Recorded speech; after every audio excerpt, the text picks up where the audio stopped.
Today, a mysterious mystery Bible of mystery.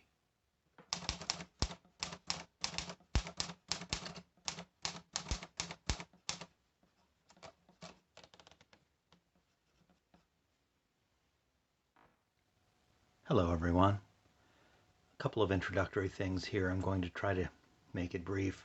Something I've been working on. So I'm going to speak about two unrelated things, I guess, first, to make it even lengthier than it needs to be.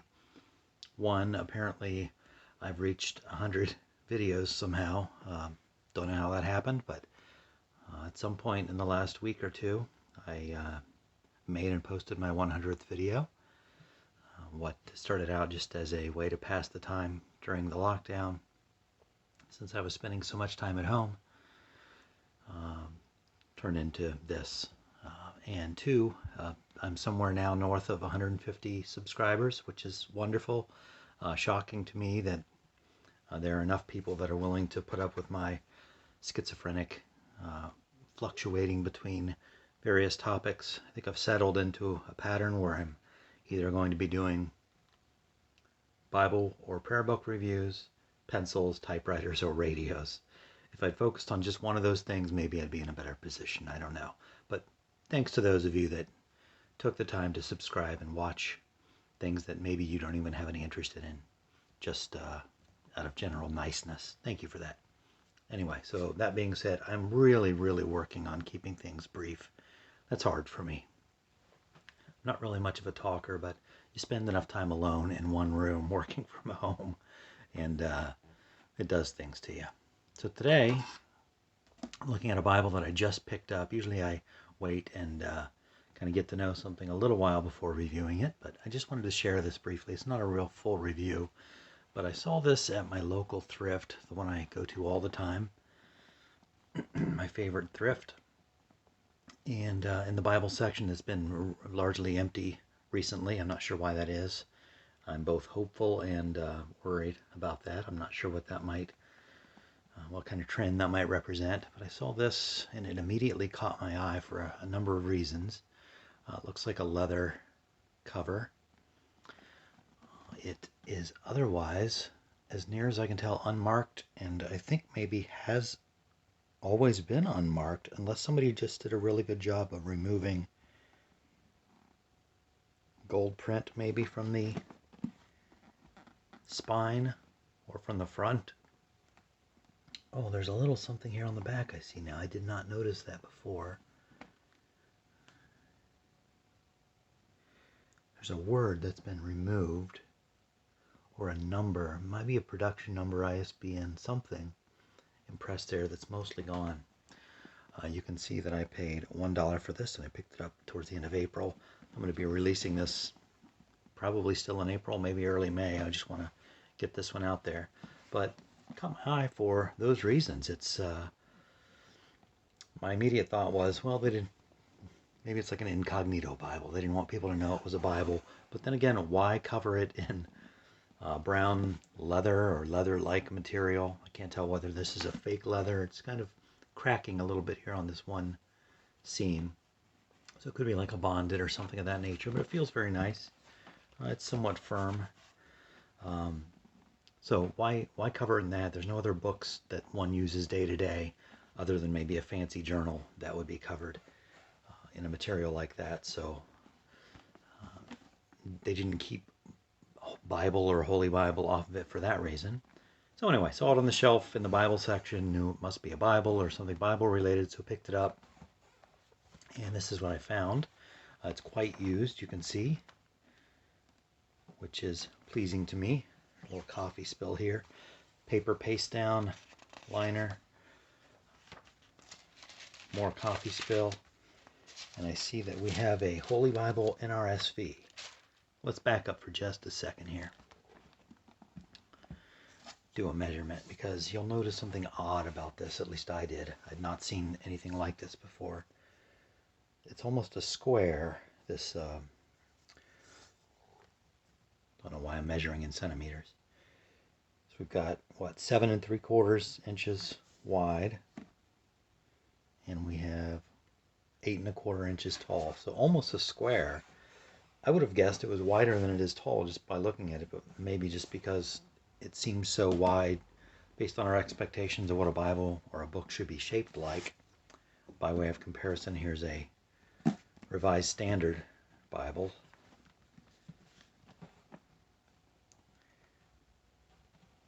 You can see the difference here. It's maybe half an inch shorter, but a good several inches less wide than this NRSV. It's a unique shape, but boy, does this thing lie open on its own. It's terrifically good at that. So let's go back to looking inside it. I might have to readjust my focus here a little bit. Whoops, don't want to zoom in too much. Just lock down the focus there. Okay, so NRSV, this is a production of Harper Collins. And I think later research shows that Zondervan was putting out a similarly shaped book. This is sewn.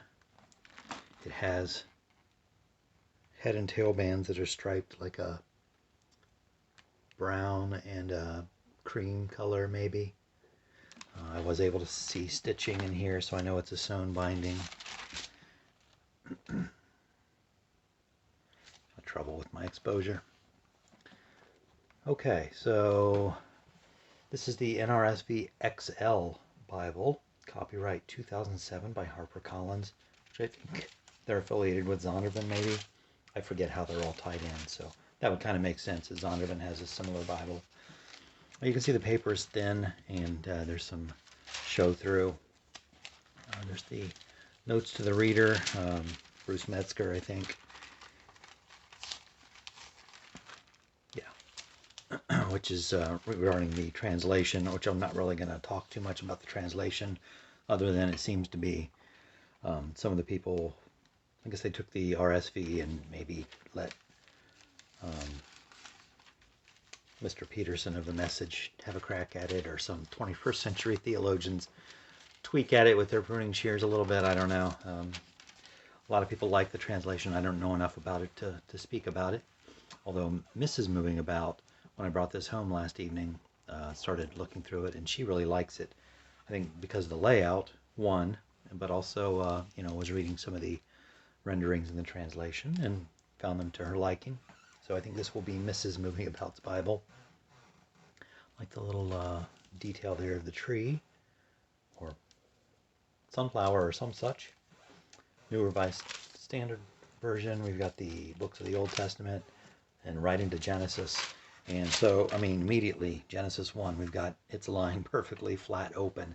Now again, this has seen a lot of use, and as an aside, there was some personal information inside that told us the name of the person that owned it before, a very Mennonite name, which we see all the time because it's a Mennonite thrift, and we live in a Mennonite-heavy area. But we were actually able to find this individual who was a professor or assistant professor or some such, and also a pastor. And that was kind of neat. He has sermons online and such that we could look at. Nice, huge print. It appears to be line matched. The paper, again, very thin, so you can still see bleed through in these open sections. But it's still easy to read, very easy to read. Mrs. Moving About tends to read the Bible very early in the morning or late in the evening when light is low. And since she's almost my age, her vision probably is not at peak efficiency. So this is helpful in that respect. One other thing of note, this does not have the Apocrypha, although that wasn't the thing of note, although that, I guess you can take note of that if you wish. There are versions of this with this layout that have the Apocrypha, which would have been awesome, but I'll take what I can get. But the thing of note for me in particular, the individual who owned this before has done a lot of underlining and circling and some brief notations, but mostly underlining, all in pencil. I've not found any that aren't in pencil, which I say, good job, well done.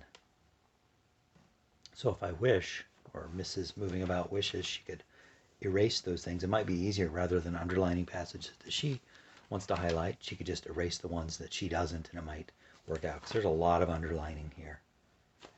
Go to the ant, you lazy bones, consider its ways and be wise. See, that's one of those. Eugene Peters. Is that his name? The Message guy. Can't remember it right now. Something of that nature. Sorry, it just struck me as a modern kind of rendering there. So, all throughout, and you can see sections that are circled, again in pencil, pencil, pencil, all throughout.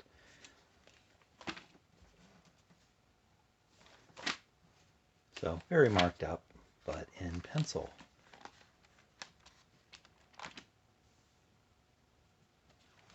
And we come now to the end of Revelation. We've got a abbreviated concordance, and again, laying perfectly flat here at the end of Revelation and beyond. No problem with this Bible folding up on you when you're trying to read from it, which is terrific. They should make more Bibles in this shape, because I think the shape has a lot to do with it. Certainly the way they've structured the binding helps, but the shape, my goodness, really well done. Maybe slightly more awkward to carry because of its unusual shape. If you're stacking it with some other books, your Common Prayer or some such, it tends to stick out at a funny angle. But if this had printing on it, which now I suspect it did because of that number that's mostly worn off.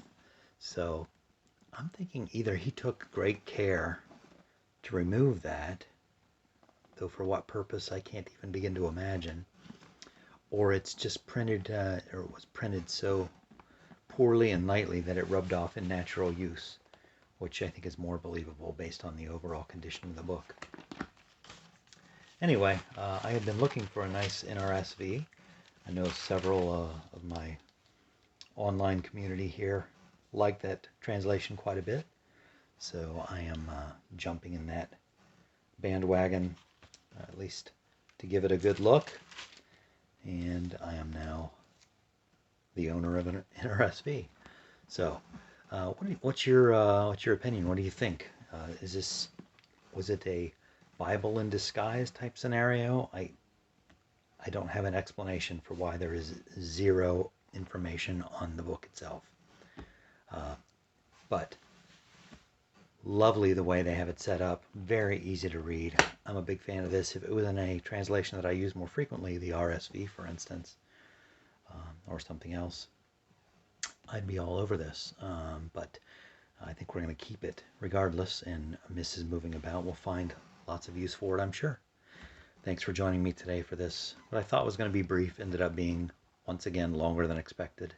Thanks for sticking with me.